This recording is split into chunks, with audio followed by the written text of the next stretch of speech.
광주시가 성폭력 예방 대책 마련을 위한 연석회의를 개최하는 등 최근 늘어가는 성폭력 범죄 예방을 위해 지역 차원의 범시민 대책을 마련합니다. 광주시가 시세 감면조례 일부 개정 조례를 공포하는 등 일자리 창출 우수기업에 대한 행재정적 인센티브를 확대합니다. 여러분 안녕하십니까? GTN 뉴스입니다. 최근 늘어가는 성폭력 범죄 예방을 위해 광주시가 지역 차원의 범시민 대책을 마련합니다.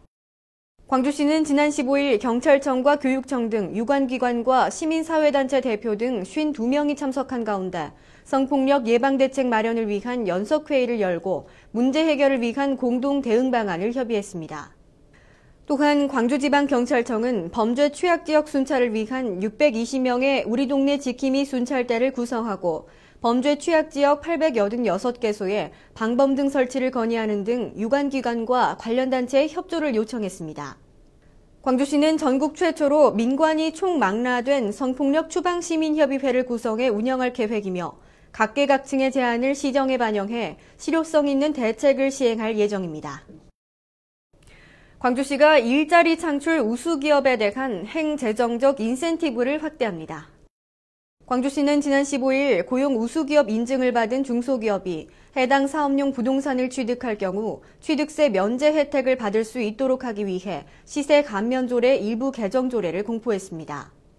주요 내용은 광주시로부터 고용 우수기업으로 인증된 기업이 인증기간 2년 내에 해당 사업에 직접 사용하기 위해 부동산을 취득할 경우 취득세를 면제해주는 내용입니다. 취득한 부동산을 취득일로부터 1년 이내에 정당한 사유 없이 해당 사업에 사용하지 않는 등의 경우에는 면제된 취득세를 추징합니다. 광주시는 고용 우수기업의 지방세제 혜택을 통해 일자리 창출은 물론 궁극적인 지역 경제 발전을 기대하고 있습니다. 광주시 보건환경연구원이 광주시 내 가로수 은행나무 열매의 중금속 오염도를 조사한 결과 모두가 식용이 가능한 안전한 수준이라고 밝혔습니다. 이번 조사는 경기도 안양시의 시내 도로변 은행나무 열매에서 높은 카드뮴이 검출돼 전량을 폐기함에 따른 것으로 광주시는 공단 지역을 중심으로 한 19곳에 가로수 은행 열매를 채취해 카드뮴 등 인체 유해 중금속 3종의 함유량을 조사했습니다. 광주시 보건환경연구원은 은행에 대한 개별 기준이 없어 가장 유사한 종실류의 기준인 킬로그램당 납 0.3mg, 카드뮴 0.2mg과 비교해 볼 때 매우 낮은 수치로 식용도 가능한 안전한 수준으로 나타났다고 밝혔습니다. 광주시 보건환경연구원은 공단과 도로변 이외에도 문제가 우려되는 지역이 있다면 적극적인 검사를 실시하겠다고 밝혔습니다. 다음은 GTN 단신입니다. 광주시가 중소기업의 무역 실무 능력 향상과 전문 인력 양성 지원을 위해 하반기 광주무역아카데미 강좌 수강생 60명을 모집합니다.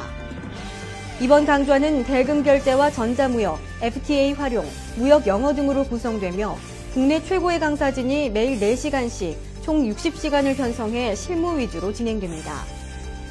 광주시 소재 중소기업이나 무역업체의 유관기관과 임직원 등은 참여 가능하며 10월 23일까지 한국무역협회 광주 전남지역본부로 신청하면 됩니다.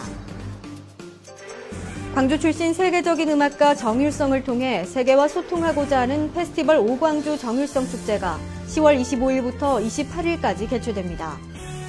한중수교 20주년을 기념해 화합을 주제로 펼쳐지는 이번 축제는 광주 문화예술회관과 빛고울 시민문화관 등에서 개최되며 세계 정상급 연주자들이 대거 출연해 축제 기간 동안 광주를 아름다운 선율로 물들일 예정입니다.